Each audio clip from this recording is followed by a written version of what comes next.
सादर जय जिनेन्द्र। श्री महावीर शासन जैनागम ग्रंथमाला 10वें आलियम, तीसरा अध्ययन, क्षुल्लिकाचार कथा,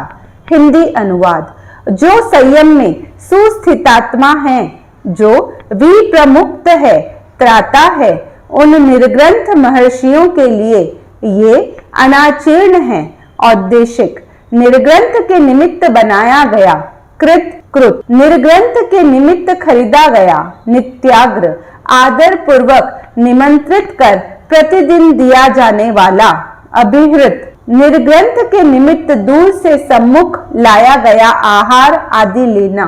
रात्रि भक्त, रात्रि भोजन करना, स्नान, नहाना, गंध सूंघना या गंध द्रव्य का विलेपन करना, माल्य, माला पहनना, विजन, पंखा झलना, सन्निधि, खाद्य वस्तु का संग्रह करना,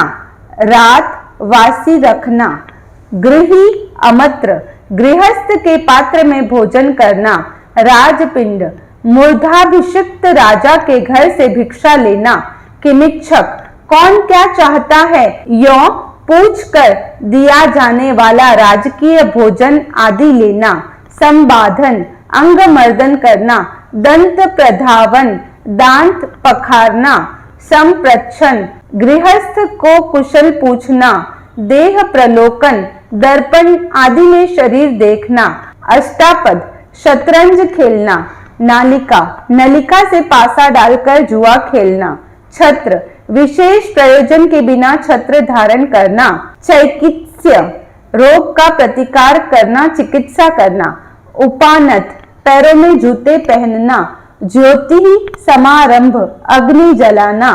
शय्यातर पिंड, स्थान दाता के घर से भिक्षा लेना, आसंदी, मंचिका,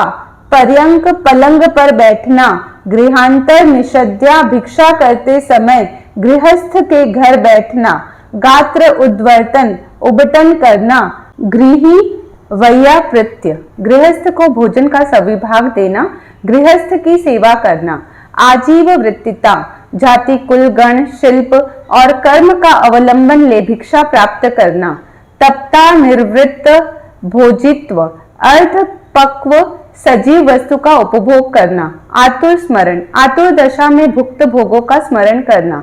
अनिर्वृत्त मूलक, सजीव मूली, अनिर्वृत्त श्रृंगबेर, सजीव अदरक, अनिर्वृत्त इक्षुखंड, सजीव इक्षुखंड, सचित्त कंद, सजीव कंद, सचित्त मूल, सजीव मूल, आमक फल, अपक्व फल और आमक बीज, अपक्व बीज लेना व खाना, आमक सौवर्चल, अपक्व सौवर्चल नमक, सैंधव, अपक्व सैंधव नमक, रूमा लवण, अपक्व रूमा नमक, सामुद्र, अपक्व समुद्र का नमक, पांशु क्षार, अपक्व ऊषर भूमि का नमक और काल लवण, अपक्व कृष्ण नमक लेना व खाना, धूम नेत्र, धूम्रपान की नलिका रखना, वमन रोग की संभावना से बचने के लिए रूप, बल आदि को बनाए रखने के लिए वमन करना, वस्ति कर्म, अपान मार्ग से तैल आदि चढ़ाना और विरेचन करना, अंजन, आंखों में अंजन आंजना, दंतवन, दांतों को दंतौन से घिसना, गात्र अभ्यंग, शरीर में तैल मर्दन करना, विभूषण, शरीर को अलंकृत करना, जो संयम में लीन और वायु की तरह मुक्त विहारी महर्षि निर्ग्रंथ है, उनके लिए ये सब अनाचीर्ण है। 5 आश्रवों का निरोध करने वाले, 3 गुप्तियों से गुप्त, 6 प्रकार के जीवों के प्रति संयत, 5 इंद्रियों का निग्रह करने वाले धीर निर्ग्रंथ ऋजुदर्शी होते हैं। सुसमाहित निर्ग्रंथ ग्रीष्म में सूर्य की आतापना लेते हैं, हेमंत में खुले बदन रहते हैं और वर्षा में प्रतिसल्लीन होते हैं, एक स्थान में रहते हैं। परिशह रूपी रिपुओं का दमन करने वाले धूत मोह जितेंद्रिय महर्षि सर्व दुखों के प्रहार नाश के लिए पराक्रम करते हैं। दुष्कर को करते हुए और दुःसह को सहते हुए उन निर्ग्रंथों में से कई देवलोक जाते हैं और कई नीरज कर्म रहित हो सिद्ध होते हैं। स्व और पर के त्राता निर्ग्रंथ संयम और तप द्वारा पूर्व संचित कर्मों का क्षय कर सिद्धि मार्ग को प्राप्त कर परिनिर्वृत्त